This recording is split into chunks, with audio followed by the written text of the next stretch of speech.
السلام علیکم ورحمۃ اللہ وبرکاتہ۔ میرے شیخ محترم، ایک ساتھی کا سوال یہ ہے کہ بہت سے صحابہ کا اجتہاد جو ہے، ان کی فتویٰ جو ہے وہ حدیث کے خلاف ہے، تو کیا ان کو اس پر اجر ملے گا، اور یہ کیا بات ٹھیک ہے؟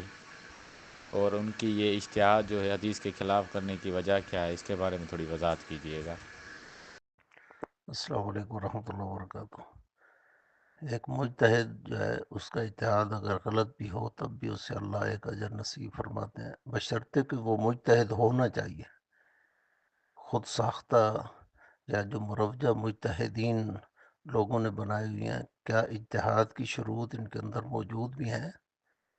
یہ پہلے بات سمجھنے والی ہے کہ مجتہد جو ہے، اگر تو واقعتاً ہے اور کتاب و سنت کی نصوص کی روشنی میں ایک اتحادی مسئلے میں اتحاد کرتا ہے، اگر غلط بھی ہوا تب بھی اسے اللہ ایک اجر نصیب فرمائے گا، اگر درست ہوا تو دوہرا اجر ملے گا، لیکن بشرطے کہ وہ مجتہد ہو، اس کے اندر شروط اجتہاد جو ہے اس کی اہلیت صلاحیت موجود ہونی چاہیے۔ السلام علیکم ورحمۃ